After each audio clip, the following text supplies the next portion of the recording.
Rahuri factory या गावातून निघून आपण कुठेतरी परदेशात जाणार, गाव बदलणार, जिल्हा बदलणार, हं. तालुका, स्टेट, कंट्री, कॉन्टिनेंट बदलून सुद्धा आपण दुसऱ्या ह्याच्यात जाणार, हे कधी स्वप्नातही वाटलं नव्हतं. ज्यावेळेस नवीन लग्न झालंय, आमचं 6 मेला लग्न झालं, 8 महिने झाले होते आमच्या लग्नाला बरं. आणि इमिजिएटली मला घर सोडून जायचंय परदेशात, तर कोणतीही वाईफ त्या गोष्टीला प्रोत्साहन देत नाही. 3-4 महिने ती माझ्यापासून लांब राहणार आहे. So she give me that privilege की तू जा, करिअर कर. ॲग्रीच्या पदवीबरोबर येस अभ्यास सुद्धा केला होता एमपीएससी येस युपीएससीचा. येस तो काळ किती अवघड होता, कारण भयंकर होतं. तेवढं यश नाही आलं. मग कधी झालं का घरून म्हणा किंवा आसपासच्या लोकांकडून की नाही झालं प्रिपेरेशन असं काही ऐकलं की? तो ह्या प्रवासामध्ये मेन गोष्ट शिकायला भेटली माणसं. जे एक माणूस म्हणून व्हायला लागतं. अकॅडमिक नॉलेज भेटणारच आहे. मिळणार, ते कुठं ना मिळणार. कुठं भेटणार आहे, बुक्स वाचून भेटणार सगळ्या गोष्टी, पण एक मोरल लाईफ कशी असते, माणसाशी डील कसं करतात, गोष्टी सेफ कशा होतात, आपण कसं वागलं पाहिजे समाजात, आपण काय देणं बरोबर. लागतं. आनंद खूप होतं की ह्या लेवलला जातोय आपण, पण बॅक ऑफ द माइंड हे पण होतं की सगळं सुटणार आहे. मग MSc ॲग्री बरेचजण करतो, MBA ॲग्री हे थोडं वेगळं फील्ड आहे आणि हे हो. कसं आहे? दिस इज व्हेरी डिफरंट थिंग की एक हायटेक शेडनेटमध्ये तुम्ही ह्या लेवलचं काम करताय. ब्रोकोली तुम्ही ऐकला असाल, लाल कोबी घेतला आम्ही, लाल कोबी. वांगे, लाल कोबी, रेड कॅबेज. हे कधी नाही ऐकलं. नमस्कार मित्रांनो, हॅलो गाईज, कसे आहात? मी प्रसाद तुमचं स्वागत करतो त्या स्पेशल कॉर्नरमारीच्या आपल्या काही धमाकेदार नवीन एपिसोडमध्ये. सो आज आपल्यासोबत अशी एक व्यक्ती आहे ज्यांचा प्रवास ऐकून आपल्याला असं वाटतं की हे कसं शक्य आहे. सो आज आपल्यासोबत अशी एक व्यक्ती आहे ज्यांनी महाराष्ट्राच्या एका छोट्याशा गावातून शिक्षण पूर्ण केलं, त्याच्यानंतर UPSCचं स्वप्न बघितलं, नंतर प्रोफेसर म्हणून काम केलं आणि आज त्यांची केनियामध्ये ॲग्रिकल्चरल रिसर्च सायंटिस्ट म्हणून आणि प्रोडक्शन हेड म्हणून निवड झालेली आहे. सो आज आपल्यासोबत या शोवर या स्टुडिओ पाहण्यासाठी आहेत शुभम मुसमाडे. सो शुभम दादासोबत आपण त्यांच्या सगळ्या प्रवासाबद्दल, त्यांच्या सगळ्या जर्नीबद्दल खूप सारे गप्पा मारणार आहोत. सो जर तुम्ही या चॅनल नवीन असाल तर चॅनलला सबस्क्राईब करून बेल आयकॉनला प्रेस करायला विसरू नका, कारण का मी नाही म्हणतो की the best is yet to come. So enjoy the podcast, let's गो.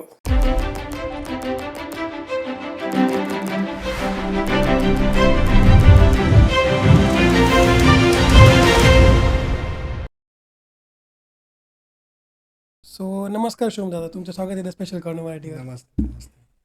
खूप भारी वाटतं की नाही का आपल्या गावचा एक मुलगा आता सारा समुद्र पार केनियामध्ये सायंटिस्ट म्हणून काम करणार, रिसर्च सायंटिस्ट म्हणून ॲग्रिकल्चरमध्ये, बरोबर. Yes.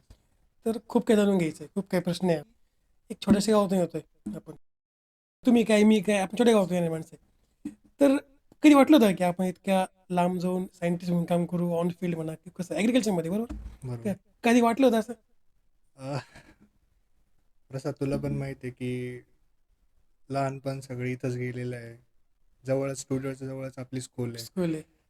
सो राहुरी फॅक्टरी या गावातून निघून आपण कुठेतरी परदेशात जाणार, गाव बदलणार, जिल्हा बदलणार, तालुका, स्टेट, कंट्री आणि कॉन्टिनेंट बदलून सुद्धा आपण दुसऱ्या ह्याच्यात जाणार, हे कधी स्वप्नातही वाटलं नव्हतं. म्हणजे एक साध्या इंग्लिश मीडियम स्कूलमधला मुलगा हा विचार करूच शकत नाही की तो कुठं फॉरेनला जाऊन एक बरोबर. ARS म्हणून पोझिशनला पण काम करणार आहे. सो हे एक ड्रीम कम ट्रू सिच्युएशन आहे माझ्यासाठी पण. तर मग हे कसं घडलं? हा अपघात होता किंवा काही विचार करून झाले की नाही जायचं किंवा त्या फील्डमध्ये जायचं, असं काही काय झालं, नेमकं काय झालं? मी सर्वप्रथम ह्या गोष्टी सांगतो की प्रवारा ॲग्रिकल्चर कॉलेजमध्ये मी असिस्टंट प्रोफेसर म्हणून काम करत होतो बरोबर, गेले मागील 2 वर्षापासून.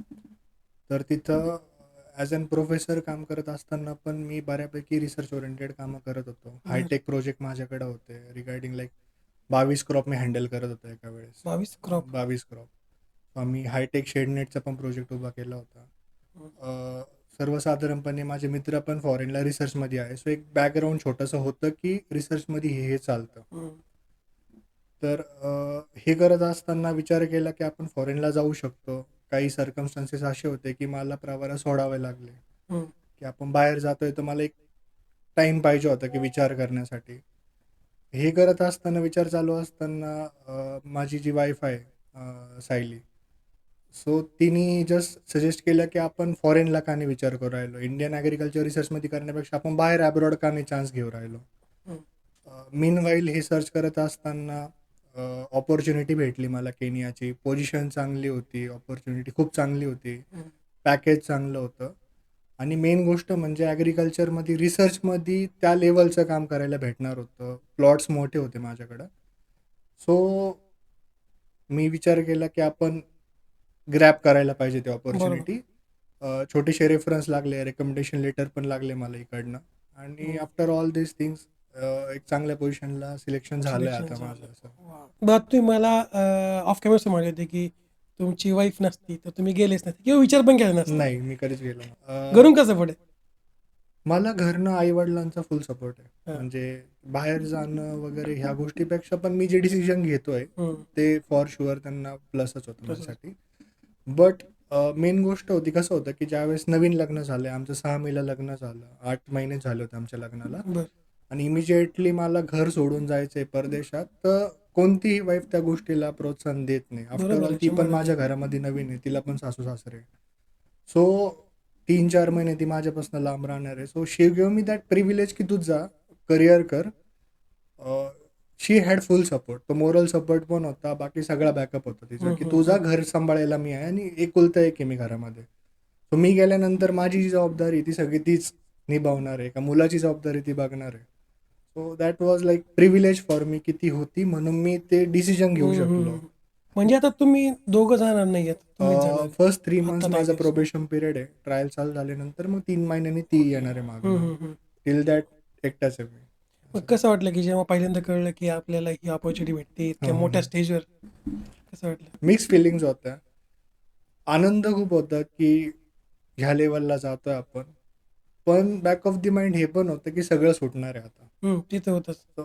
मेन गोष्ट ती होती, की पहिल्यापासून घरच्यांना, फॅमिलीला, मित्रांना सगळ्यांना अटॅच होतो मी. आणि हे सगळं सोडून जाऊन परदेशात एकटं राहायचंय, तिथं करिअर करायचे, नवीन लोकं, नवीन देश, सगळं नवीन. सो एक मिक्स्ड भावना होती, बट हं. एक ग्रॅटिट्यूड भावना पण म्हणजे लाईक हं. सगळं असते, चांगलं आहे. असते, आता असते. होतंय सगळं चांगलं. काम करायला चांगलं भेटणार आहे. सो हं. That was the feeling. काय वाटतं की आता आपण एवढी फॅक्टरीत बसलेलो आहे, हं, तर मग ह्या एरियाने काय दिलं की जी पुढे मदत करेल तुम्हाला? ह्या एरियाने पण दिलं आणि इथल्या माणसांनी पण खूप दिलं. मी स्पेशली एक नाव घेऊ इच्छितो, की जॉय मॅडम. खतरनाक. सो म्हणजे जे कोणी पॉडकास्ट ऐकत असतील, जे डिपॉलचे मेंबर्स आहे, कुणी ह्या गोष्टीला डिसॲग्री करणार नाही. मी स्वतः नाही का जे मी काय माझं करिअर घडलंय, त्याला मी तर म्हणेल की 50% वाटा जॉय मॅडमचा होता. आज आपल्यात नाही आहे ते. हं. बट आम्हाला जे घडवलं गेलेलं आहे इन द अकॅडमिक्स फील्ड एक माणूस म्हणून त्याच्यामध्ये खूप वाटा जॉय मॅडमचा होता. सो माझ्यासाठी ते एक टीचर म्हणून किंवा प्रिन्सिपल म्हणून कधीच नव्हत्या. शी वॉज माय फॅमिली मेंबर आजी म्हणून. माझ्या वडिलांना पण RPSमध्ये असताना त्यांनीच शिकवलेलं आहे, घडवलं आहे. हं.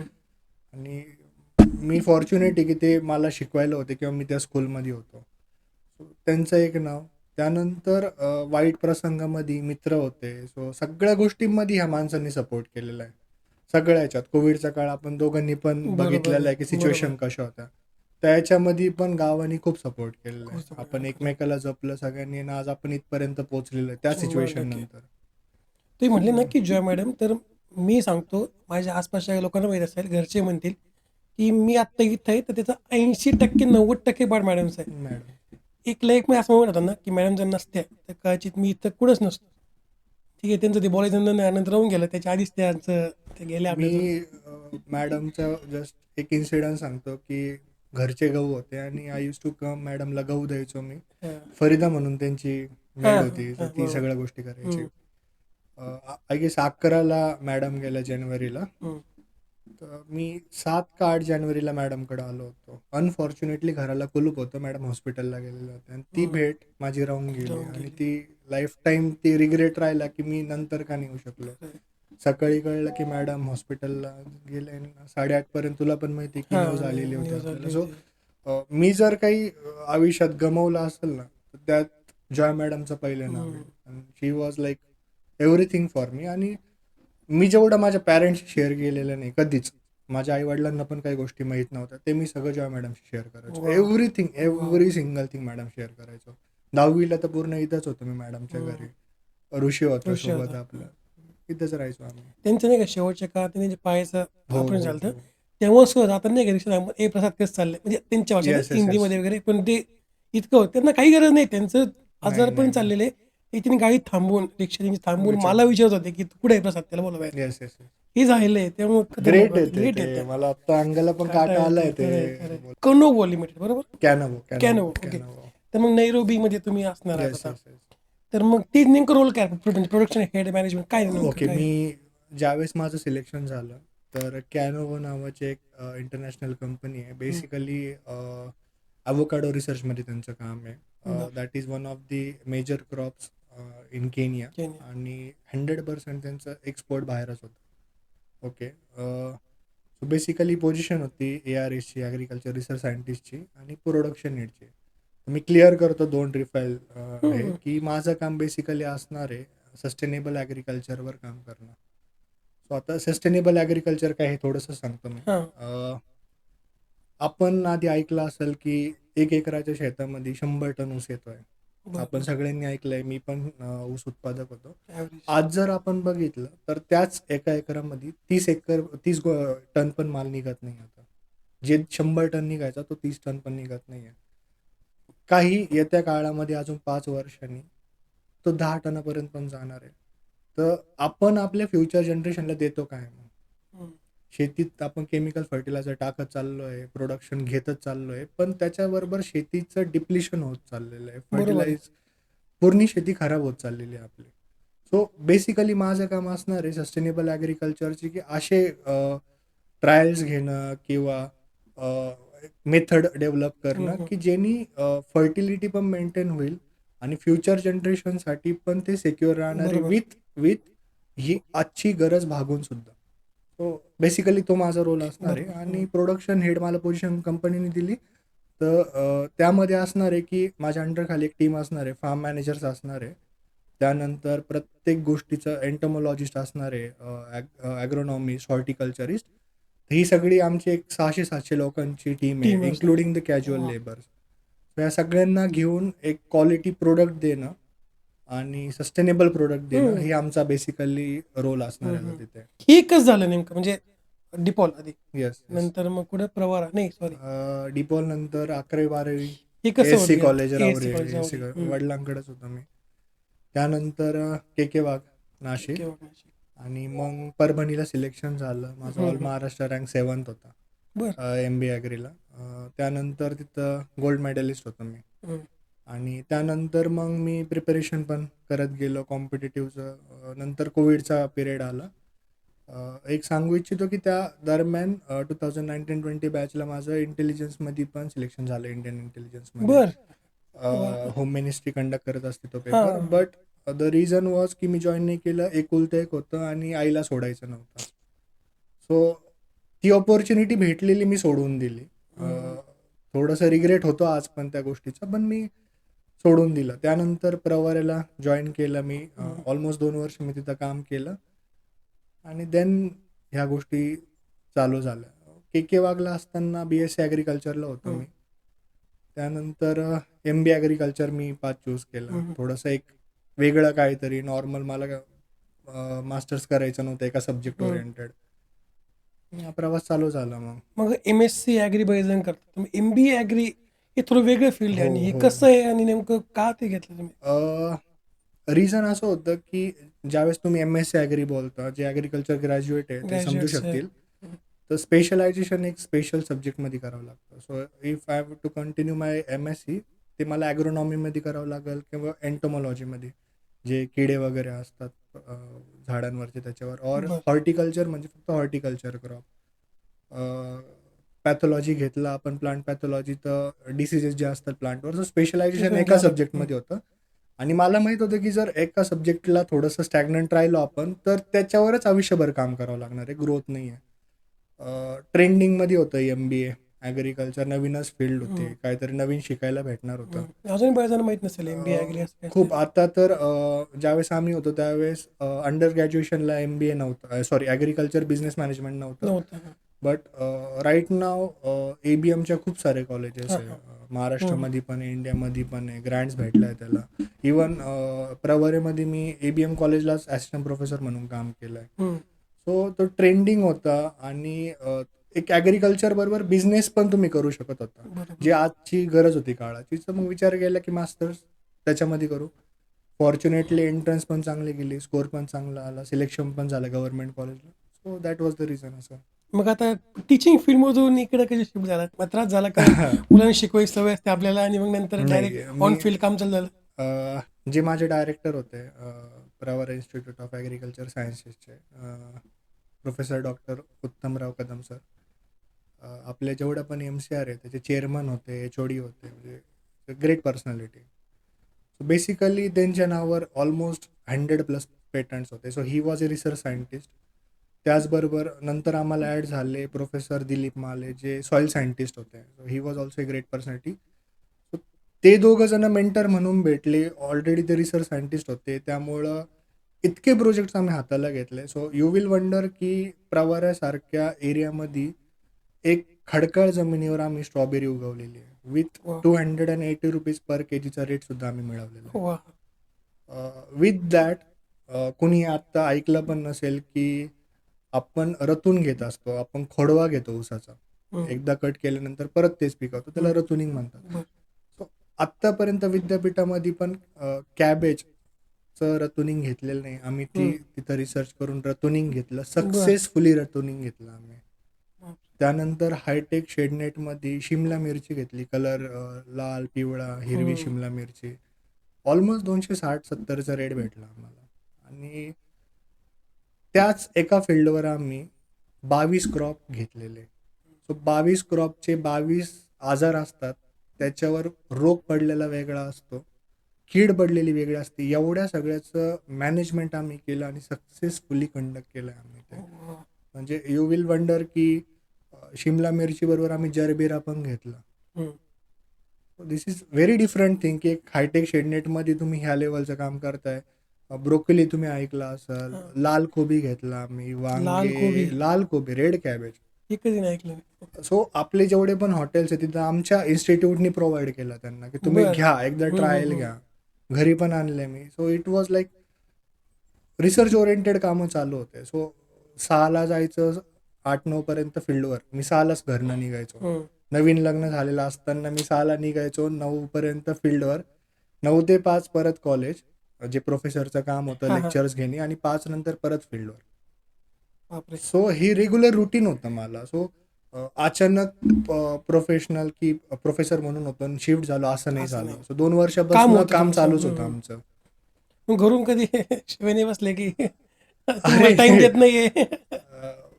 सुरुवातीला पडायच्या.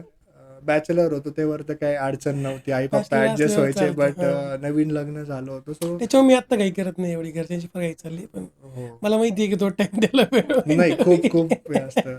मी सांगतो की सायली पण बसलेली आहे आता की म्हणून ते विचारू राहिले मी बहुतांश प्रश्न. वेळेस मी तिला म्हणजे सांगायचो की सायली मी 6ला निघतोय घरनं, पोचायचो मी 11 वाजता घरी रात्री. रात्री. मी कधी कधी तिला पण माहिती आहे की कमिटीचे कामं जर असतील ग्रेडेशनचे, मी पार्टी 4 पर्यंत पण काम केलेलं आहे. So she is the whole and soul proof. कामाच्या बाबतीत कधीच नाही. आणि मेन गोष्ट होती की मी जे 2 नावं घेतल्या आता, यांचा खूप सपोर्ट होता. सो मला कधी भीती वाटली नाही की आपण चुकीच्या डिरेक्शननी काय चाललेलं. बरोबर. मेंटर चांगले होते म्हणते चांगलं. असं. So everything was good. तुम्ही थायलंडला पण होता? येस येस मग येस. ते थोडं ओके. कशाबद्दल काय होतं? हा उपक्रम आम्ही पहिल्यांदा प्रवर इन्स्टिट्यूट ऑफ ॲग्रिकल्चर सायन्सेसला राबवला. इनिशियली जे कदम सरांचं नाव घेतलं त्यांची एक आयडिया होती, आणि जे आपले राधाकृष्ण विखे पाटील आहे, जे आपले मिनिस्टर आहे, त्यांचं एक व्हिजन होतं की आपल्या ग्रामीण भागातल्या मुलांनी, स्टाफनी बाहेर जाऊन ज्ञान घेतलं पाहिजे. त्याला पाठबळ भेटलं सुष्मिता मॅडमचं, जे CEO आहे आता, आणि मग कदम सरांनी ते इनिशिएट केलं.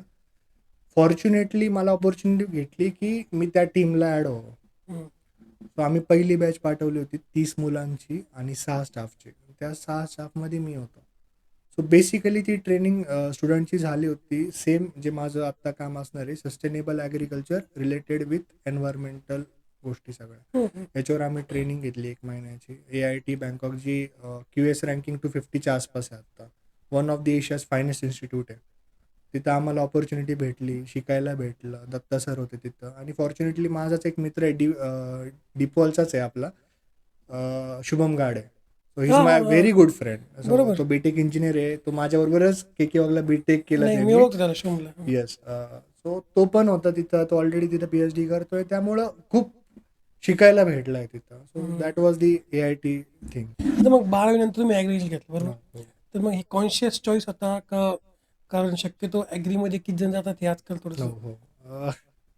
खरं तर तसा स्कोप आता तो वाढायला पाहिजे. कारण कसं होते AI ना जॉब जाऊ राहिले. हो हो. पण ॲग्रीचं नाही होणार तसं. नाही किती होणार करू ते होऊ कधीच. शकत नाही. त्यामुळे ते तिकडे फील्ड शाश्वत आहे ते. आत्ता वाढायला पाहिजे, हो. पण अजून तेवढं नाही वाढत आहे.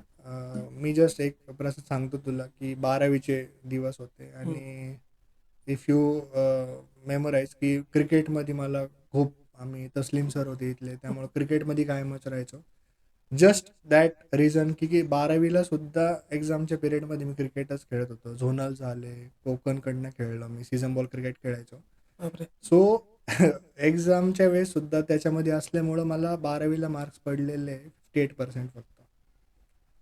सो त्यामुळं माझ्याकडे चॉईस नव्हती की मी फार असं काय हाय क्लास प्रोफेशन चूज करू शकत होतो. CETला चांगले पडले, बट मला इंजिनिअरिंगला जायचं नव्हतं. मॅथ्स खूप वीक होता माझा. बरं. So that was the reason. ॲग्रिकल्चरला मग माझ्या बॅचमधलं एक सुद्धा ॲग्रिकल्चरिस्ट नाही आहे. सो आपल्या डिपॉलच्या बॅचमधलं, माझ्या बॅचमधलं एक जण सुद्धा नाही आहे. सो 80 स्टुडंट्सपैकी मी एकटाच आहे जो ॲग्रिकल्चरला आहे आता. सो वाईट खूप वाटलं त्यावेळेस की अरे मी एकटाच चाललो, मित्र पुण्याला चाललेले, सगळे इंजिनियर्स होत आहे. ते आधी रिग्रेट झालं होतं. बट आफ्टर ऑल आज ज्यावेळेस मी बघतो की काय घडलंय, तर चांगलं वाटतं की चला नवीन काहीतरी करतोय आता आपण. वाटतं का की जॉबची परिस्थिती तुम्हाला माहिती आहे काय सध्या येस IT येस येस फील्डमध्ये? येस. खूप खूप आता सिरियस बरोबर असं आहे. वाटायचं की आता आपण योग्य फील्डमध्ये खूप खूप. कारण आता इथून पुढे ॲग्रिकल्चर वाढणारे कमी होणार नाही. प्रसाद, मेन गोष्ट काय आहे की जॉब किंवा सॅलरी किंवा AI हे सगळ्या गोष्टी आहे. पण मी जो विचार करतो ते मी सांगतो तुला. एक ॲग्रिकल्चर ग्रॅज्युएट म्हणून आज आपण शेतकऱ्यांची परिस्थिती बघतोय. माझे पण वडील शेतकरी होते, आजोबा होते, सगळ्या गोष्टी आहे. मित्र काही बघतो आपण. आहेत, खूप शेतकऱ्यांची आहेत, परिस्थिती खूप खूप आहेत. वाईट आहे आपल्या इथं. सो तुला त्या फील्डमध्ये त्यांच्यासाठी काम करायला भेटतंय, हेच भाग्याची गोष्ट आहे. Correct. मी हा विचार खूप प्रॉमिनंटली करतो. सॅलरी, पॅकेज चालूच राहणार आहे. तो विषय पण राहिला. आपण सोसायटीला काय देणं लागतो ना, ते खूप इम्पॉर्टंट आहे. 100%. खूप इम्पॉर्टंट आहे ह्या गोष्टी.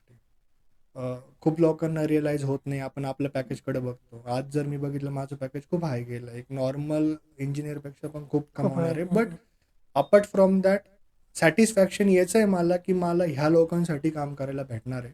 महाराष्ट्रासाठी काम करायला भेटणार आहे. रिसर्च करायला भेटणार आहे. आणि ते मला 5 वर्षांनी 10 वर्षांनी इकडे ॲप्लिकेबल होणार आहे सगळ्या गोष्टी. So 100%. That is the main part असं. आणि मग तुम्ही महाराष्ट्र फिरले. हो. राहुरी फॅक्टरी, लोणी, राहुरी, मी लातूर, नाशिक बरोबर, नाशिक. थायलंड. मग हे सगळं फिरून काय अनुभव गोवा झाला एवढं लांब फिरायचं कंटिन्यू? ॲक्च्युली फिरायला भेटलं हेच मोठं भाग्य होतं. राहुरी फॅक्टरीपासून निघलो. राहुरी कॉलेजला जवळच आहे. जवळच राहुरीला आहे. वडील होते माझे प्रोफेसर तिथं. हा. त्यामुळे तिथं डिपॉलेट आई होती म्हणून इथं शिक्षण झालं. तुमच्या सरांचा खौफ होता कॉलेजला. Yes. खूप जण घाबरायचे. खूप मी स्वतः घाबरायचो त्यांना. सो मुसमडे सर म्हटल्यानंतर खूप जण घाबरायचे सर. असं मग के वागला चान्स भेटला मला नाशिकला. सगळे नातेवाईक तिकडे आहे माझे. आईकडचे, वडिलांकडे, आत्या पण माझी तिथे आहे. त्यामुळे एक सेफ्टी होती की फॅमिलीचं कोणतरी आहे तिथं. हॉस्टेलला राहिलो मी 4 वर्ष. नंतर मला मराठवाड्यात जायला भेटलं. मी ऑलरेडी बोललो की PG माझं लातूरला झालं आहे, VNMKV मागं. तर त्यानंतर प्रवारा, परत थायलंड. सो ह्या प्रवासामध्ये मेन गोष्ट शिकायला भेटली माणसं. जे एक माणूस म्हणून व्हायला लागतं. अकॅडमिक नॉलेज भेटणारच आहे. ते कुठं ना कुठं भेटणार आहे. बुक्स वाचून भेटणार सगळ्या गोष्टी. पण एक मोरल लाईफ कशी असते, माणसाशी डील कसं करतात, गोष्टी सेफ कशा होतात, आपण कसं वागलं पाहिजे समाजात, आपण काय देणं लागतो, लोक काय करताय, बाहेरचे शेतकरी काय करताय, इथले शेतकरी काय करताय, कमी कुठं पडतोय आपण, ह्या सगळ्या गोष्टी शिकायला भेटल्या. 100 एपिसोड पूर्वीचं मी आणि आत्ताच मी फार खूप कारण फरक पडतो. इतक्या लोकांना भेटून झाले, इतक्या वेगवेगळ्या प्रकृतीच्या लोकांना भेटून झालेले. मग ते ऍक्टर्स असो किंवा साधे एखादा व्यक्ती सुद्धा की जो काही चांगलं करतोय, इतक्यांचे अनुभव ऐकले ना की आता इथं असं वाटतं की आपल्याला पण खूप म्हणजे खूप झाले. बरोबर. तेव्हा तसंच आहे की वेगवेगळ्या ठिकाणी वेगवेगळे लोक खूप पाहून खूप जाईल, खूप लोक लातूरचे वेगळे, मिळतात. इकडचे वेगळे, नाशिकचे वेगळे. म्हणजे AIT ला गेल्यानंतर जे प्रोफेसर्स होते तिथं, एक एक बांगलादेशचे होते, पाकिस्तानी पण होते. जे बर. तिथले डीन आहे ते मेन पाकिस्तानी, वेस्ट बेंगॉलचे होते. आमच्याबरोबर एक टीम आलेली होती, जे सगळे ॲग्रिकल्चर सायंटिस्ट होते, ते बांगलादेशचे होते. गव्हर्नमेंट फंडेड होते, त्यांच्याकडे ट्रेनिंग झालेलं आहे. इतक्या लोकांशी बोललो, इतक्या लोकांशी, प्रत्येकाचं अनुभव समजून येऊन घेतलं. जातो. सो हा अनुभव तुम्हाला नाही भेटणार. हा एक्सपिरियन्स तुम्ही त्यांच्यामध्ये गेल्याशिवाय कधीच भेटू नाही होत. शकत नाही. तुम्ही YouTube बघणार किंवा मोबाईलवर बघणार, एक सर्च करणार, Google सर्च, नाही होत या नाहीच गोष्टी. होऊ शकत या अनलेस अँड गोष्टी. Until you interact with that people, तुम्हाला ते ज्ञान कधीच भेटणार नाही. खरं खरं. असं. आणि सो हाच अनुभव पुढे जाऊन केनियामध्ये खूप, उपयोग होऊ खूप, खूप, शकतो. खूप. तर मग आता तुम्ही ॲग्रीच्या पदवीबरोबर येस. अभ्यास सुद्धा केला होता MPSC UPSCचा. Yes, yes, yes. मग ते काय वाटतं की तो काळ किती अवघड होता, कारण भयंकर होता. तेवढं यश नाही आलं अपेक्षित तसं. मी प्रिपरेशन स्टार्ट केलं होतं. त्याच्या आधी एक बॅकग्राऊंड होतं, की माझ्या मामी Ujjwala Bhavke Kolse, so she is also a class 1 officer. माझ्याच मावशीचा मुलगा आहे आनंद तांबे. अनफॉर्च्युनेटली तो आपल्यात नाही आता. बरं. So he was a revenue commissioner, IRS होता तो. बरं. सो बेसिकली मला 2 इन्स्पिरेशन होते. हे दोन्ही पण माझे मावशी. घरातले लोक होते. अनंतला आईनी आपल्याच डिपोला शिकलाय तो. बरं. त्याला बोट धरून आईनी शिकवलंय माझ्या आधीपासून. सो मला माहीत होतं की त्यांनी काय केलेलं आहे आयुष्यात. सो आपल्याला एक एक होतं टार्गेट की आपल्याला करायचंच आहे. 2017मध्ये माझी डिग्री कंप्लीट झाली आणि लास्ट इयरला मी प्रिपरेशनला थोडं थोडं चालू झालं होतं माझं, की बुक्स कलेक्ट करणं, काय वाचायचं, कसं वाचायचं. ऑलमोस्ट आत्ता हे 1917 पासून मी चालू केलं. 2 वर्ष मास्टर्सला गेले माझे आणि मास्टर्सच्या लास्ट इयरला मी सिरियस झालो होतो. त्या वर्षी खूप अभ्यास केला 19 मध्ये, आणि मी तुम्हाला ऑलरेडी बोललो की मी इंटेलिजन्सची एक पोस्ट काढलेली होती, पण बरोबर. अनफॉर्च्युनेटली मला जॉईन नाही करता आलं ते. त्यानंतर आला कोविड. ते 2 वर्ष म्हणजे सगळ्यांसाठीच भयानक होते, खतरनाक. Specially the MPSC ॲस्पायरंट्स, UPSC ॲस्पायरंट्स. इतका भयंकर प्रवास होता. आई-वडिलांनी खूप खूप म्हणजे मोरल सपोर्ट जो म्हणतो एक आई-वडिलांनी दिला पाहिजे. आजकाल काय होतं, की प्रत्येकाला असतं, की डिग्री झाली नोकरीला लागा, मास्टर झालं नोकरीला लागा. नोकरीला सो लागा. वयाच्या आत्ता माझं वय 30 झालंय आता. त्या वयापर्यंत मला सपोर्ट होता. म्हणजे कोणतेच आई-वडील ह्या गोष्टी नाही करत आहेत. त्यांचे पण एक्स्पेक्टेशन असते, सोसायटीचे असते, की मुलांनी लगेच नोकरीला लागावं. असतात असतात. इतके फेल्युअर्स आले, कधी प्री निघली, कधी मेन्स निघले नाही, इंटरव्ह्यू, या सगळ्या गोष्टी बघितल्या आम्ही. आमचे मित्र होते माझ्याबरोबरचे, काही अधिकारी झाले, काहींनी सोडून दिलं. आजसुद्धा ज्यावेळेस माझं केनीचं सिलेक्शन झालं, तोपर्यंत मी प्रिलिम्स दिलेलं आहे. लग्नानंतर सायली आली. बेसिकली प्रत्येक मुलीचं असतं स्वप्न, की नवऱ्याने काहीतरी दिलं पाहिजे, नवीन काहीतरी फिरायला गेलं पाहिजे. सो आम्ही एक्झाम्सपर्यंत कुठेही फिरायला गेलेलो नाही 8 महिने. सो शी ऑल्वेज सपोर्टेड, की तू अभ्यास कर. पुढचं आहेच आहे आपल्याला सगळ्या गोष्टी. सो इथपर्यंत हा सपोर्ट राहिलेला आहे मला पहिल्यापासून. सो ते वा. प्रिव्हिलेज आहेच आहे मला. म्हणजे असं नाही, की मला खूप खडतर प्रवास होता MPSCचा. सपोर्ट मिळाला. नाही. मला कष्ट करायचे होते फक्त अभ्यासाचे. ते 100% मी केले. 12 तास, 14 तास काय अभ्यास केला तो केला. बट अनफॉर्च्युनेटली एक लक नाही म्हणावा किंवा कुठेतरी आपण कमी पडलो आणि ते स्वप्न थोडंसं थोडंसं अपुरं राहिलं माझं. असं. पण family was everything for me in that period. माझे नशीब आई-वडील. लागतं की म्हणजे वाईफ जर का तुम्हाला सपोर्ट मी मी करते. मी सांगतो, की माझ्यासारखा भाग्यवान मुलगा कोणीच नाहीये, की मला आई-वडील इतके चांगले भेटले, आणि जे सगळ्यात मोठं टेन्शन असतं, की बायको कशी भेटणार आहे आपल्याला. सो प्रत्येकाला. दॅट इज लाइक, की याच्यापेक्षा दुसरं काही संपत्ती नाही आपल्याकडं. खरंय. म्हणजे आज सुद्धा मी चाललोय ना, तर खूप क्रेडिट जातं ह्या 3 लोकांना. जर हे नसते, तर अवघड नाही, आहे. इम्पॉसिबल ही गोष्ट असं. सेम गोष्ट आहे की जर मला सपोर्ट नसतं तर फॅक्टरीसाठी डेकन पॉडकास्ट झालंच असतं. नाही, नाही. आई म्हणली किंवा माझी वाईफ जरी एकदा बोलली असती, की "नाही, पॉसिबल नाही होणार. तू 4 महिने जाणार आहे. कसं होणार? इकडं काय होणार?" तसं.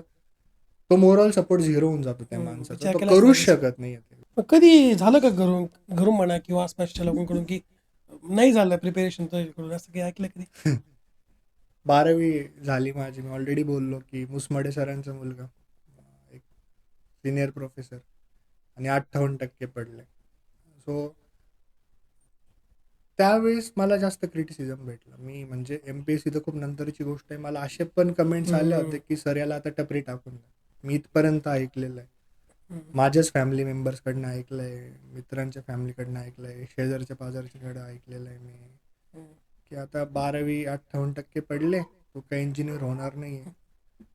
सर याला आता टपरी टाकून द्या. So that was a big setback for me, की नाही यार कुठेतरी लागतंय आता. ही गोष्ट टच होते आपल्याला, की 58% नाही आहे, आपण त्यातले नाही आहे. पर्सेंटेज नाही मॅटर करत, but the way people are looking at it ना, ते खूप मॅटर करतं, की सोसायटी आपल्याकडे काय नजरेने बघायला लागलेली आहे आता. त्यानंतर एम-पी-एस-सीत पडलो. खूप अपयश आलेलं आहे. खूप म्हणजे जे आता पॉडकास्ट बघतील एम-पी-एस-सी वाले ॲस्पायरंट्स, ते याला खूप लवकर कनेक्ट करतील, की सोसायटी काय बघते आपल्याला. खरंय 100%.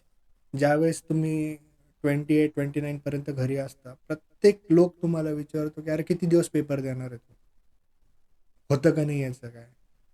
मी सांगू इच्छितो, सायलीला पण माहिती आहे, आई-वडिलांना पण मी कोणतंही फॅमिली फंक्शन अटेंड करत नव्हतो. मी खूप मित्रांचे लग्न मिस केलेले आहे, जे पॉडकास्ट बघतील आता. मला खूप कारण जण काय शिव्या मिस द्यायचे कराल. मित्रांच्या लग्नाला मी जायचो नाही. कधी एक्झाम यायची किंवा 10 दिवसावर पेपर. मी सगळ्यांचे लग्न मिस केलेले. खूप गोष्टी सॅक्रिफाईस केल्या त्याच्यामध्ये. स्पोर्ट्स मेन सोडून दिलं मी त्याच्यामध्ये. ज्यावेळेस प्रिपरेशनला लागलो मी सगळं सोडून दिलं, की नाही आपल्याला आता अभ्यास करायचा आहे फक्त.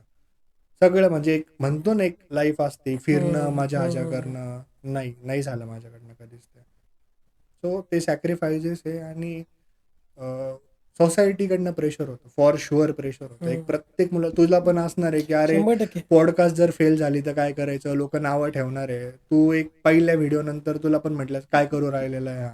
हे काय करिअर असतं का?" 101% हे बोलणे झालेले आहे आमचे. सो सोसायटीचा व्ह्यू असणारच आहे. आपल्या याच्यावर आहे, की आपण तो कसा घ्यायचा आहे. जिद्दीने करून दाखवायचं आहे आपल्याला, की आपण पण मग खचत चालायचे, की बोलताय तर नको बाबा आपण जॉब 100%. करू 9 to 5 वाला जॉब करू. 100%. मी सांगतो, की आज मला सत्कार होत आहे सगळीकडं. बघतोय आम्ही. मी सगळीकडे जातोय, सगळे भेटताय मला. माझे जे एफर्ट्स आहे याच्याबद्दल मला कोणीच आत्तापर्यंत नाही विचारलेलं नाहीये. विचारणार. मला 100% काँग्रॅच्युलेट नाही करता विचारणार. येते, पण हे नाही विचारलं, की तू याच्यासाठी काय केलेलं आहे? 100%. कोण काय करतं ना, हे खूप इम्पॉर्टंट आहे. तो सक्सेसफुल होईल, नाही होईल, that is very different thing. Different. पण तो खरंच एफर्ट्स घेतोय का ते मॅटर करतं. आणि आज ना उद्या 2 वर्षांनी, 5 वर्षांनी 100% तो जर एक हार्डवर्किंग आहे आणि सिन्सिअर आहे त्याच्या कामाला, तो सक्सेसफुल होणार आहे. होईल, होईल, होईल. लेट होतं, पण चांगलं होतं मग. होतं, होतं. असं 100% ना. प्रत्येक माणसाची एक करंट स्टेट असते. त्याच्यावरनं फ्युचर जज नाही करू शकत नाही आपण करायचं. कोणाचाच. एखादा दिसतोय आपल्याला, की चहाची टपरी टाकतोय. 10 वर्षांनी तो हॉटेलचा मालक असणार आहे. त्याच्या करंट सिच्युएशनला आपण त्याला जज नाही केलं पाहिजे. म्हणू शकतो. धिस इज फॅक्ट नाही, घडलंच आहे. आत्ता जर का जयवंत वाडकर सरांचा मला स्वतःहून फोन येतो. मी काही मला समजत नाही. पण येस, येस, ते येस. जर आपल्याशी रिस्पेक्टने बोलतात, तर मग ही गोष्ट वेगळी ना, की तेव्हा ठीक आहे चालती गोष्ट. हं, आता हं, बदललंय हं. ना. Yes, yes. आता बदलले खूप जणांचे कॉल्स येतात, चांगलं करतोय म्हणून. अप्रोच काल मला होता. येस. कळवून एका पत्रकाराचा फोन आला की मला तुझं आवडलंय, मला ते भेटायचं. म्हणलं बरोबर. घ्या इकडे. ओके. मग कोणता मोमेंट होता, की तो लाईफ टर्निंग मोमेंट होता, की ज्यावेळेस वाटलं की आता हे सगळं बदलतंय? 2 मूव्हमेंट आहे मी हां. सांगतो. मी आता ते केलं की 12वी माझ्या. हं. के बागला फर्स्ट इयरला असताना मोरल सपोर्ट पूर्ण गेला होता. मला वाटत पण नव्हतं की मी कधी पास होईल का डिग्री पण होईल माझी. एकदम क्लिअर होतं. सेम. अ, त्या मोमेंटला एक सेपरेट पासिंग नावाची कन्सेप्ट आली होती. Separate passing. पासिंग. सो प्रॅक्टिकलचे मार्क्स ॲड नाही करणार. फक्त थिअरेटिकल 80 थिअरेटिकल. मार्क्सच्या हां, ओके. पेपरवरच पास होणार. So which was very tough for tough. First year students. त्यावेळेस ॲग्रिकल्चरच्या फर्स्ट इयरला, फर्स्ट सेमिस्टरला ऑलमोस्ट सगळे मुलं बी-टेक, ॲग्रिकल्चर सगळ्यातून नापास झाले आणि 40 students from agriculture, biotechnology, food technology, A B M 40 मुलं मी के-के-वागमधून बोलतोय. पास झाले आणि आय गेस महाराष्ट्रातनं काहीतरी 300-350 मुलं होते फक्त. आणि I was one of them, की माझे सगळे सब्जेक्ट्स ऑल क्लिअर निघाले होते. दॅट वॉज की आपण करू शकतो आता. आता आपल्याला ग्रॅब होतोय थोडंसं. हा पहिला पॉईंट. हं. दुसरा टर्निंग पॉईंट करिअरबद्दल तू विचारशील हं. तर माझ्या होता. माझे आजोबा एक्सपायर झाले 14 फेब्रुवारीला 4 वर्षापूर्वी. त्यावेळेस जे स्वप्न होते, जे त्यांना प्रॉमिस केलं होतं, he was very close to my heart. पत्रकार दादासाहेब कोळसे पाटील.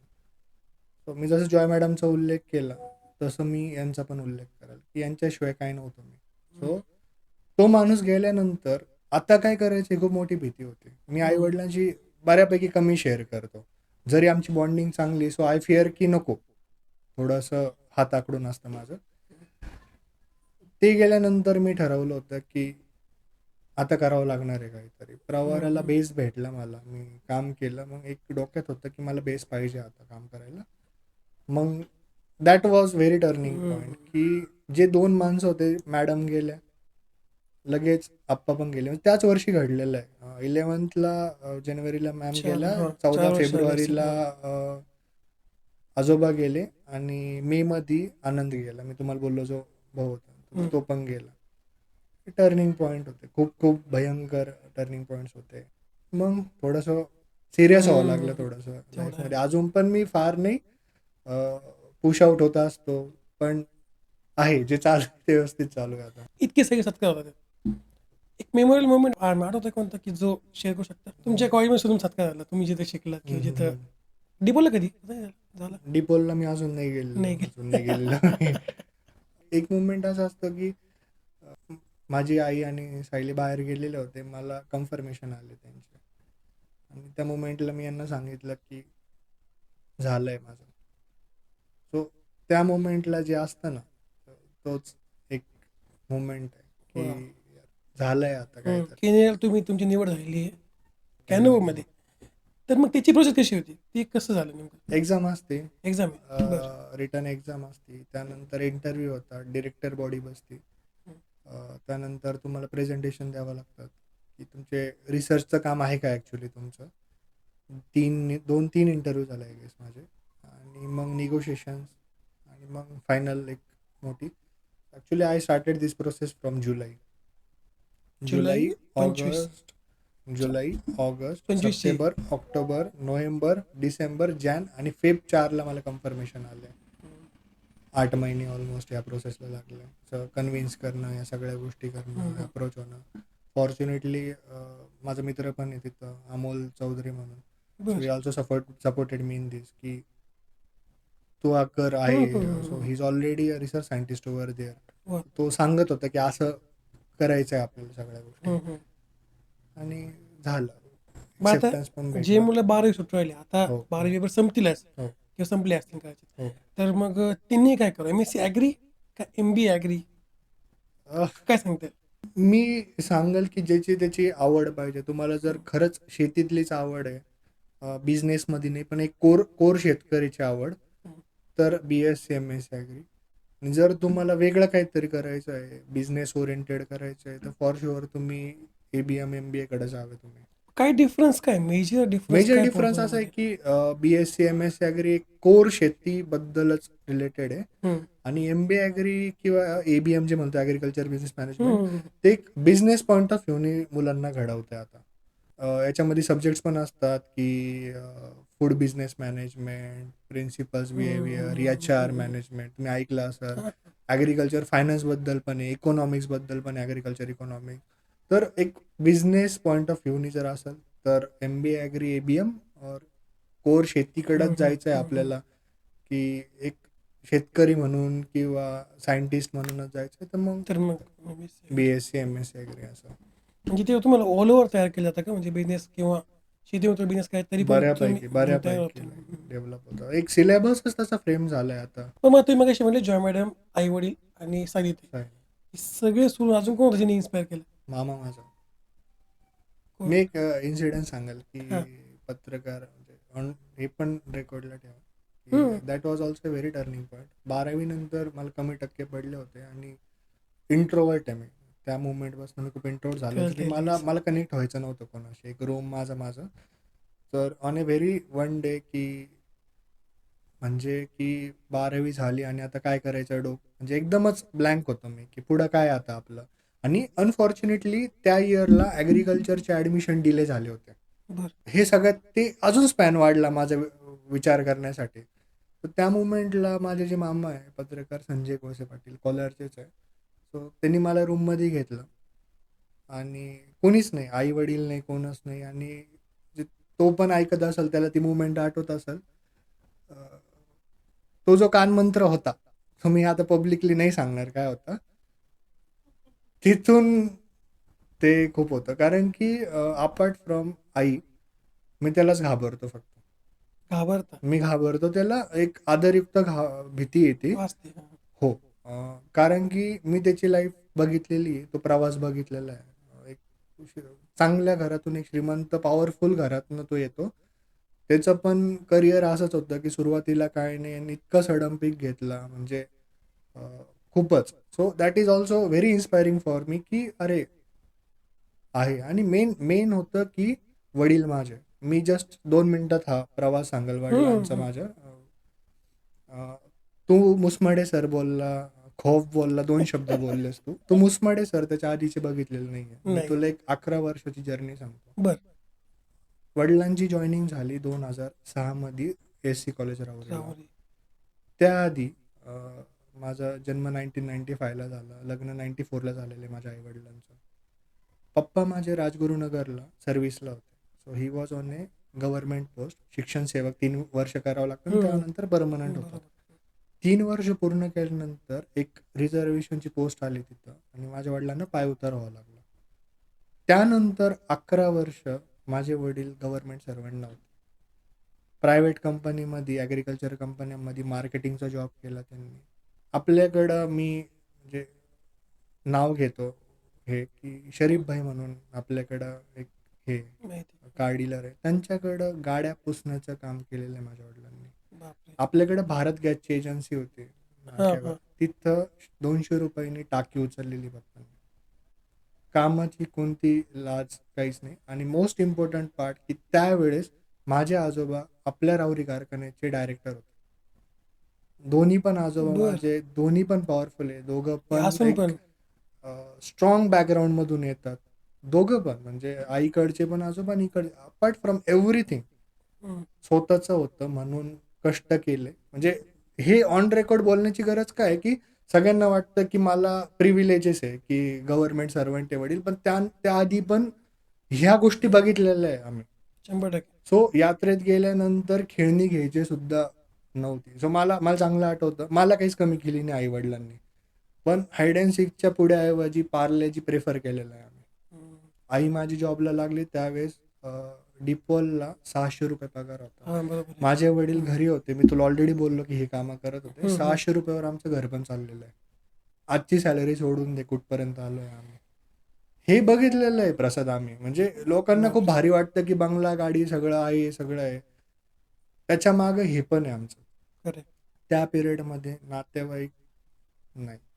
मी जिथून तुला 2 नावं घेतले, जॉय मॅडम, माझे आजोबा कोळसे पाटील आणि मामा माझे. हे लोकांनी खूप सपोर्ट केलेला आहे.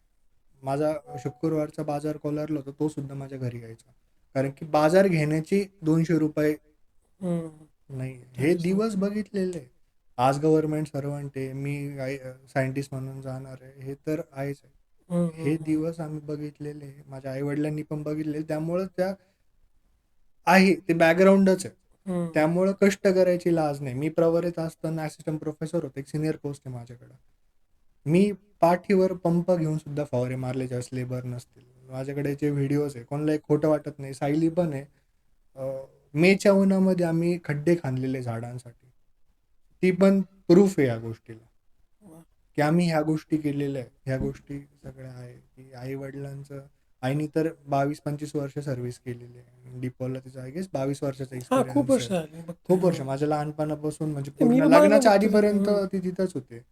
जॉय मॅडमला माहीत राहायचं की मंथ एंड आला की सॅलरीचे इश्यूज होते किंवा किराणा दे किंवा काय दे किंवा पप्पांना जेवायलाच बोलव. माझ्या वडिलांना ते मुलासारखंच जपायच्या. इकडे जेवायला यायचो आम्ही ख्रिसमसला. म्हणजे मी तुला एक गोष्ट सांगाल प्रसाद की माझ्या वाढदिवसाचे कपडे सुद्धा जॉय मॅडमनी घेतलेले. मी म्हणजे तुला ही गोष्ट खूप वेळी सांगतोय की माझ्या आई वडिलांपेक्षा पण जॉय मॅडम याच्यासाठी आहे की त्या बहिणी रक्ताचं नातं नसताना पण 100% मी स्वतः बघितलेलं. मी आता तुझ्याकडे येताना ज्यावेळेस बघत होता ना मला कस तरी होत होतं की ती बोळी तीच आहे हा माझी. ना. जिथं लहानपणापासून मी गेलेलो आहे तिथं असं आहे. अटॅचमेंट खूपच खूपच वेगळी येते. आहे. तर मग एक आपण थोडे निघाल जाऊ की महाराष्ट्र आणि केनिया ह्याच्यामध्ये जे शेतीचे डिफरन्स आहेत तो किती आहे आणि कसा आहे? आपण बघतो की महाराष्ट्रामध्ये एक रेनी सीझन आहे. म्हणजे पावसाळा जो मेजर म्हणतो बरोबर, तो एकच आपला आहे. जूनचा असतो. केनियामध्ये 2 पावसाळे. बर. आपल्याकडे जसा एक मेजर सीझन असतो, खरीप सीझन म्हणतो आपण हा, त्याला, खरीप की हंगाम. पाऊस झाल्यानंतर पेरणी होती, तसं तिकडे दोन असतात. बेसिकली आता मार्चमध्ये तिथं हेवी रेनफॉल चालू आहे, बर. जो मेन त्यांचा पीक सीझन असतो पावसाळ्याचा. त्याच्यानंतर त्यांचा ऑक्टोबर, नोव्हेंबर आणि डिसेंबर हा दुसरा पावसाळ्याचा सीझन असतो. 2 पार्ट मध्ये. दोन पावसाळे, दोन प्लांटेशन सीझन असतं त्यांच्याकडं, आणि आपल्याकडं एक सायकल वेगळी. एक असतो. दुसरा मेजर डिफरन्स सांगतो मी तुला. महाराष्ट्रामध्ये जी शेती आहे आपली, ती कमी कमी प्रमाणात होत आली. म्हणजे मुलांकडनं एक कौटुंब हा होतं, हा त्यांना हा 100 एकर जमीन होती, ते कट कट होत गेले, वाटणे होत गेल्या, म्हणायला हरकत नाही. आणि आता प्रत्येकाकडं 2 एकर, 1 एकरापर्यंत, 5 एकरापर्यंत आलेलं आहे. मी सांगेल केनियामध्ये एक तर हायलँड्स आहे सगळे, एन्व्हायरमेंटला जपतात ते. बहुतांश जी शेती आहे ती 100 एकर, 200 एकर, 300 एकर पर्यंतच सगळ्यांकडे. बापरे. खूप म्हणजे माझे पण जे रिसर्च प्लॉट आहे, सो ऑलमोस्ट 4,000 एकराच्या कंपनीकडे रिसर्च प्लॉट आहे. सो हा एक मेजर डिफरन्स आहे तिथला, पावसाळा आणि ह्या गोष्टीचा. पावसाळ्यात सो मेजर हो, डिफरन्स. हो. आणि वातावरण पण आपल्याकडं महाराष्ट्रातलं 40-45 पर्यंत डिग्री. टच करतो आपण. सो तिकडचं मॅक्स टेम्परेचर 28-29 पर्यंत राहतं. म्हणजे लाईक राजस्थानमध्ये कसं की सकाळी कडक ऊन पडतं, आणि संध्याकाळी थंडी, सेम लाईक दॅट बघा, ह्या आता गोष्टी. थोडासा एक वेगळा प्रश्न की भारत शेतीप्रधान देश आहे, आपल्याला हो, माहिती हो, आहे. आणि केनिया पण ते बऱ्यापैकी त्यांच्या शेतीमध्ये त्यांचं लक्ष हो, असतं. हो. तर केनिया भारताकडून काही शिकू शकतो किंवा भारत केनियाकडून काही शिकू शकतो? ज्यावेळेस आपण 10th होतो, जसं तू पण कुठेतरी इकॉनॉमिक्सच्या पुस्तकात वाचलं असेल, की इंडियाचा जीडीपी, जो टोटल जीडीपी आहे त्याच्यापैकी 70% जीडीपी ॲग्रिकल्चर मधून ॲग्रिकल्चर यायचा. मधून. So that was the primary sector. अजून पण आपण ॲग्रिकल्चर आहे. प्रायमरी सेक्टरच म्हणतो पहिलं. पण जीडीपीला किती कॉन्ट्रीब्युशन आहे? 2025चं बजेट बघतो, इकॉनॉमिक सर्वे बघ, 8% आलो आपण. 8. 8, 8%. 08. So from 70 to 75% we are now on the 8%. आपण शेतीप्रधान बोलतोय, 8% आपण देतोय इंडियन जीडीपीला. तर कुठतरी मला पर्सनली असं वाटतं की रिसर्च कमी पडतोय आपला थोडंसं. मला पर्सनली असं वाटतं. गव्हर्नमेंटच्या स्कीम्स कमी पडत आहे थोड्याशा, माईट बी असं होऊ शकतं.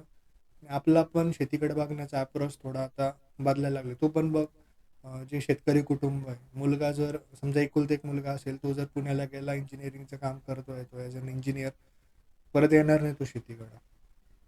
नाही. नाही येत लवकर कोणी शेती. म्हणजे असं आपला दृष्टिकोनच आता बदलायला लागला ॲग्रिकल्चरकडं. मी तुला सांगतो, जस्ट एक उदाहरण सांगतो प्रसाद, खूप इंटरेस्टिंग आहे. आम्ही ज्यावेळेस प्रवरेला काम करत होतो, एक कीड पडते, हे म्हणतात थ्रिप्स बोलतात, चिलीवर थ्रिप्स, मेजर पेस्ट आहे चिलीचा. तो आधी ज्या वेळेस आहे ना, तू कोणतं पण एक इन्सेक्टिसाइड घेतला ना, तो त्याला एक पर्सेंटेज असतं, 0.25%, 0.05%. एवढं जरी तू एका पंपामागं घेतला ना, कीड फिनिश व्हायची. आज आम्ही 1.25, 1.5 पर्यंत गेलेलो आहे. हे दिवस आहे ना 10 वर्षानंतर यायला पाहिजे होते. लवकर आले. हे दिवस लवकर आलेले. Ultimately it is affecting the production. 130 कोटी लोकांचं पोट भरायचं आहे तुम्हाला. गहू, तुला खरंय. पण रेट किती आहे माहिती आहे, तूर डाळ किती आहे, तेल किती आहे, शेंगदाणे किती आहे. So आपल्याला काही दिवसानंतर इम्पोर्ट करावं लागणार आहे. म्हणजे आम्ही तर तिथं असं ऑब्झर्व केलं की ओपन शेती आता काही वर्षांनी कालबाह्य होणार आहे, कारण की त्याच्यात राहणारच नाही आहे काही आता. Ultimately you have to move towards hi tech शेडनेटकडे जावं लागणार आहे तुला. कुठतरी वेगळं पण करावंच लागणार आहे तुला. तुझे फार्मिंगच्या गोष्टी बदलायला लागल्या. आधी बघ सगळीकडे ऊस होता, आपल्या ह्याच भागात बघतो सगळीकडे ऊस होता. आता सगळ्यांकडे डाळिंबाच्या बागा आलेल्या आहे, चिक्कूच्या बागा आलेल्या आहे, कोण आंबे करू राहिले, केशर आंब्याची बाग करत आहे. ह्या गोष्टी बदलायला खरंय, खरंय, लागलेल्या आहे. खरंय. आणि केनियाचं जर तू बोलशील तर त्यांचं major production avocado, tea, coffee ह्या गोष्टी आहे. कारण की टेम्परेचर त्यांना मॅच करतं. जवळजवळ 50% भाग त्यांचा जीडीपीला अजून पण ॲग्रिकल्चर मधून जातो आणि उरलेला 20-1% टुरिझम मधून चाललेला आहे. तर ते त्यांची शेती जपताय with consideration of the environment. कारण त्यांच्याकडनं एन्व्हायरमेंट डॅमेज झालं, टुरिझम कोलॅप्स होणार आहे त्यांचं. असं हा बदल आहे आपल्यात, फरक, खूप मोठा फरक आहे. भारतात काय करू शकतो आपण की वाढण्याकरता ॲग्रिकल्चर? आपलं बघण्याचा दृष्टिकोन, टेक्निक सुधारायला पाहिजे आता. आपण शाश्वत शेतीकडे आता जायला पाहिजे. म्हणजे मी तुला एकदम ओपन सांगतो की अं, आपला जो अप्रोच आहे ना ट्रॅडिशनल शेतीचा, हम्म. तो शेतकऱ्यांना आता तोट्यात घालवायला लागलेला आहे. आता बऱ्यापैकी तोट्यात घालवायला लागलेला आहे. मी पण शेती करायचो. तुम्हाला एक तर हॉर्टिकल्चरकडे जावं लागणार आहे किंवा पॉली हाऊसेसकडे जावं लागणार आहे. आता फॉर शुअर जावं लागणार आहे. आणि मला असं वाटतं की गव्हर्नमेंटनी किंवा यांनी सबसिडी वगैरे वाढवायला पाहिजे. शेतकऱ्यांना पण प्रोत्साहन द्यायला पाहिजे आता, की तुम्ही थोड्याशा टेक्निक्स बदला. तू आज पण बघ विद्यापीठामध्ये जाऊन बघ, टेक्निक्स डेव्हलप झाल्या का बघ. तू दापोलीला जा, युनिव्हर्सिटीमध्ये आत्ता पण जा, किती पेटंट रिलीज होत आहे, किती शेतकऱ्यांकडे येत आहे हे पण बघतो. माझे मित्र कृषी अधिकारी आहे, कृषी सेवक आहे, कृषी सहाय्यक आहे, सिनियर पोझिशनला पण मित्र आहे सगळे. ज्यावेळेस आम्ही असं भेटतो, बोलतो, फोनवर आमचे कॉल्स होतात, तर या गोष्टीचं आमचं जेन्युइनली डिस्कशन होत असतं. मेन गोष्ट शेतकरी पण तयार नाही या गोष्टी घ्यायला. मी तुला आता एक्झाम्पल सांगतो. माझा एक खूप चांगला मित्र आहे, त्याचं एक्सपोर्ट होतं द्राक्षे. 100-150 एकर द्राक्षे एक्सपोर्ट होतात त्याचे. तर त्यांनी आता कोल्ड स्टोरेज युनिट चालू केलं आणि तो माल त्याचा पूर्ण कतारला जायचा. कतारला. सो आत्ता इराण वॉर चालू आहे. विचार कर, 150 एकराच्या शेतीचा माल ठप्प झालेला आहे त्याचा. आणि त्याचा आज आज मी तिला पूर्ण कोलॅप्स झालेलं आहे. 50 लाख रुपये 1 कोटीपर्यंत त्यांनी इन्व्हेस्टमेंट केलेली आहे आता, आणि संपलं आहे त्याचं. आमचा आता लास्ट वीक फोन झालेला आहे. मग ग्लोबल सिच्युएशनला अनुसरून आपण आता बदलायला पाहिजे. आपण स्वतःच बदलायला पाहिजे आता. म्हणजे मोठे वाक्य आहे ह्या गोष्टी, पण 5 वर्षांनी 10 वर्षांनी प्रत्येक माणसाला जो शेती करतो रिअलाइज व्हायला लागणार आहे आता हे. कारण की एक्सपोर्ट वाढलं पाहिजे का भारतातून? 100% वाढलं पाहिजे. खूप एक्सपोर्ट कमी आहे त्या वाढलाच लेवलला. पाहिजे. बऱ्यापैकी आता इंडिया प्रोग्रेस करतोय. व्हीट करतोय. झालं, व्हीट झालं, स्पायसेस झाले आपले, म्हणजे केरळ किंवा साऊथ इंडियन भागाकडनं येतं. मी तुला द्राक्षाचं उदाहरण दिलं, ऑरेंजेसचं उदाहरण दिलं. आपल्यासारखे द्राक्षे जगात भेटत नाही. खरं. आता मार्केटला चायनीज द्राक्षे आले होते आपल्याकडे, थोडेसे काळ्या कलरचे. तू जर चव बघली, तुरट चव आहे त्याचे. तेच नाशिक भागातले द्राक्षे बघतो, गोडवा आहे त्याला. गोडसर. संत्रे बघ, ऑरेंजेस म्हणतो, नागपूरचे ऑरेंजेस बोलतो आपण. तू जगात कुठं पण ऑरेंजेस खा, नागपूरचे ऑरेंजेस खा. मग रॅदर दॅन त्याच लोकल मार्केटला विकण्यापेक्षा आपण गव्हर्नमेंटच्या स्कीम्स कडनं घेऊन थोडंसं काही एक्सपोर्टला गेलंच पाहिजे. तुला सांगतो, आपल्याकडं ॲवोकॅडो भेटतो, म्हणजे ज्याच्यावर माझा रिसर्च चालणार आहे, 1400 रुपये किलो आहे. 150 ते 180 रुपयाला झोमॅटोला एक पीस भेटतो ॲवोकॅडोचा. एक सिंगल पीस बोलतोय मी तुला. मी माझे सीताफळ 60 रुपये किलोने देतो, 80 रुपये किलोने. किलो बोलतोय मी तुला. किलो, सिंगल नाही किलो. त्याला सोल्युशनच नाही. आपला एक सिस्टीम थोडीशी सुधारायला पाहिजे. ब्रोकर्स आहे मध्ये, व्यापारी लोक येतात, सगळं होतं. शेतकऱ्यांपर्यंत नाही पोहोचत तो. खरं. माझ्याकडनं 60 रुपयाने सीताफळ घेतल्यानंतर तोच व्यापारी गुजरातला किंवा राजस्थानला, युपीला 190, 210, 250 पर्यंत विकतो. तर सिस्टीमच नाही आपल्याकडे. काही नाही, आपण काही करू शकत नाही. आपल्याकडे ना एक एक्सपोर्ट येऊन गेला होता. तर त्यांचं तेच म्हणणं की छोटे शेतकरी सुद्धा एक्सपोर्ट करू शकतात.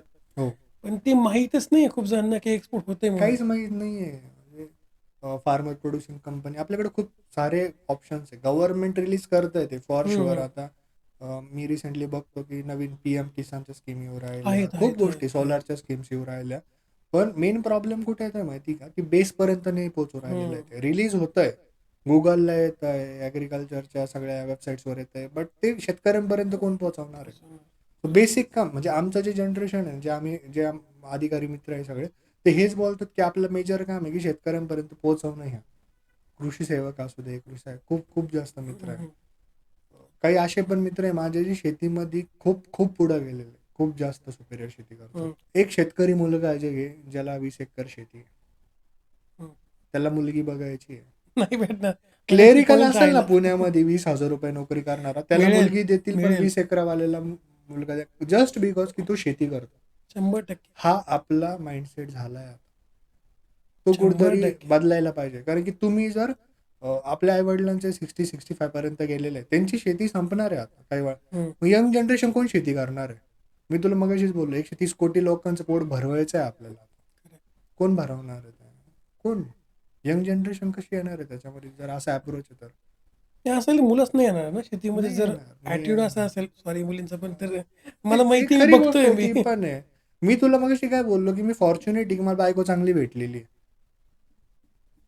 हे प्रसाद सिरियस आता गोष्ट विषय आहे. आपला बरकडतोय, पण मुलींच्या पेक्षा शेती पाहिजे पण करणार नकोय. करणारा नको आहे. जॉब करायचा आहे पुण्यात जाऊन तुम्हाला. पुण्यात जाऊन भले जॉब, जॉबच्या अवस्था आता माझे मित्र सांगतात की आम्हाला रात्रीतून कॉल शकतो की उद्यापासून येऊ नका.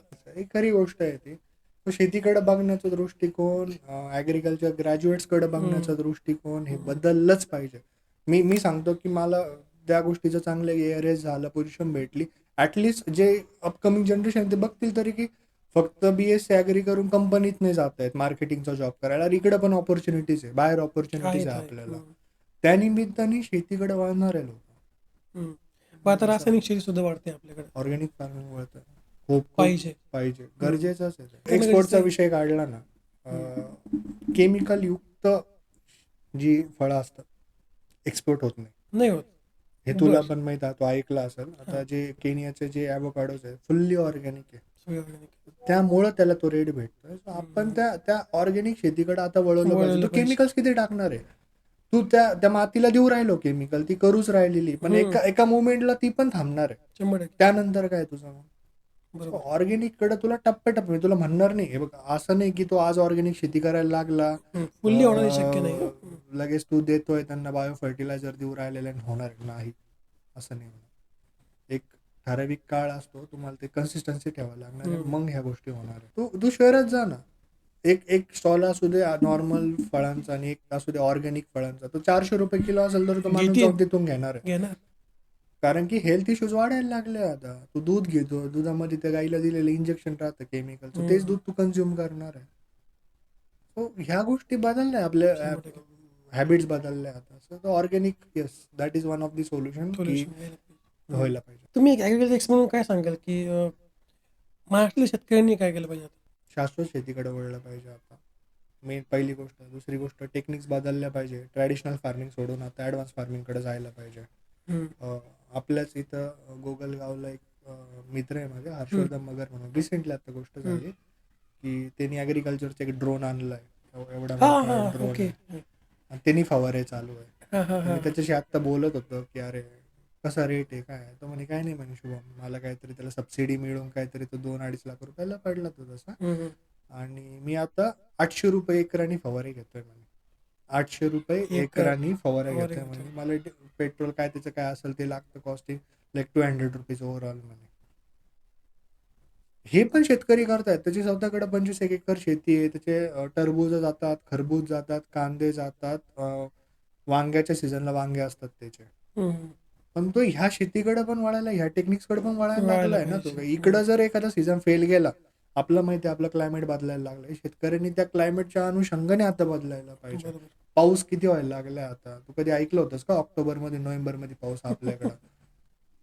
आपला जुलै जून ending पेक्षा होते पण तरी इकडे जास्त पडायला लागला आता. रिट्रेटिंग मान्सून हेवी झालाय आपला, नेचर बदलू राहिले. सो त्या अनुषंगाने शेतकऱ्यांनी फॉर शुअर बदलायलाच पाहिजे आता. आणि आमचं काम आहे की ते त्या लोकांपर्यंत मांडणं. त्याला एक टर्म आहे आमच्याकडं, extension services, agriculture extension services म्हणून.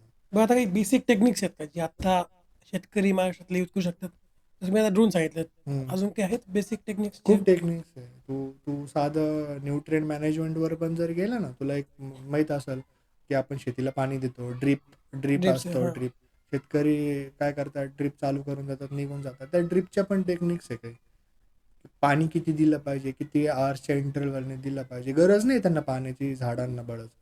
आपण देतच राहतो. न्यूट्रिएंट आहे आपल्या आपण देतोय, त्याला युरिया टाकू राहिलो, नायट्रोजन देऊ राहिलो, त्याला गरज आहे मॅग्नेशियमची. ह्या गोष्टी पण आपण समजून घेतल्या पाहिजे की त्या झाडाला गरजच नाही त्या गोष्टींची. असं याच्यामुळे प्लॅन डॉक्टर्स येतात का मध्ये? For sure. माझा एक फ्रेंड आहे प्लॅन डॉक्टर. येस, तुला एक गोष्ट माहित असेल, कृषी विज्ञान केंद्र आपल्याकडे महाबळेश्वरला आहे, श्रीरामपूरला आहे. ह्या लोकांचं काम आहे या गोष्टी शेतकऱ्यांपर्यंत पोहोचवणं. मी तुला तेच बोललो, एक्सटेन्शन ऑफिसर्स असतात तिथं. त्या लोकांचं काम असतं की प्लॉट टू प्लॉट, गाव टू गाव व्हिजिट करणं, शेतकऱ्यांचे ते मेळावे घेतात. ह्या टेक्निक्स आमच्याकडे आहे आत्ता, तुम्ही आमच्याकडनं घ्या. रोपं आमची अशा क्वालिटीचे तुम्ही घ्या. सो ह्या गोष्टी अवेअरनेस पाहिजे आता.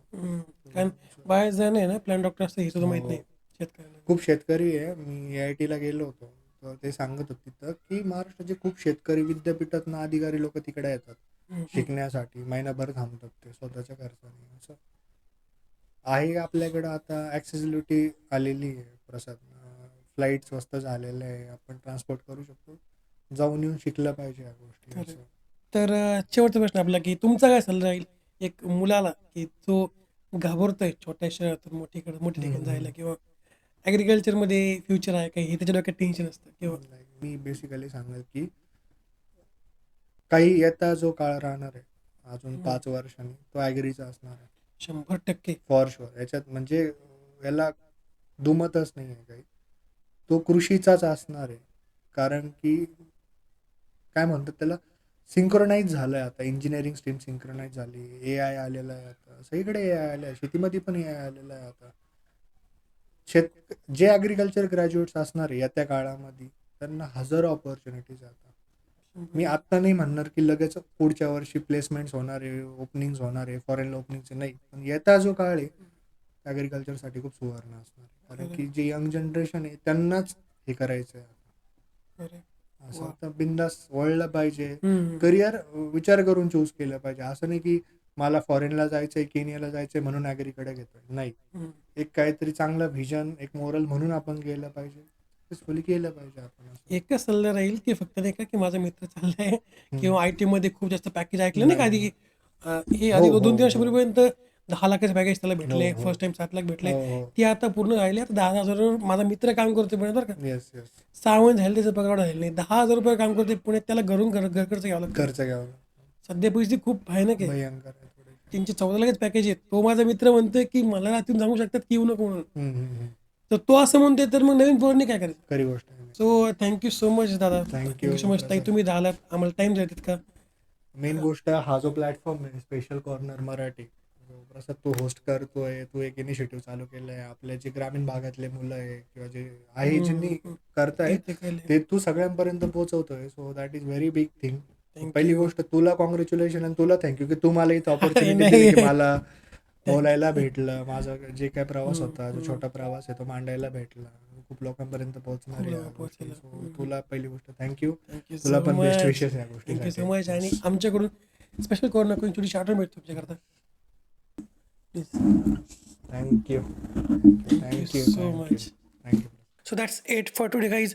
जर तुमची स्टोरी, तुमची गोष्ट इतरांना प्रेरणा दिल्याची असेल किंवा तुमचं कोणतं स्टार्टअप असेल किंवा तुम्हाला कोणत्या विषयामध्ये सखोल ज्ञान असेल तर तुम्ही मला या खालच्या नंबरवर कॉल करू शकता किंवा ईमेलवर मेल करू शकता. सो जर तुम्हाला पॉडकास्ट आवडला असेल तर मला खाली कमेंट करून नक्की सांगा की तुम्हाला हा पॉडकास्ट कसा वाटला. आणि या व्हिडिओला लाईक करा, चॅनलला सबस्क्राईब करा आणि बेल आयकॉनला प्रेस करायला विसरू नका. कारण का मी नाही म्हणतो की the best is yet to come.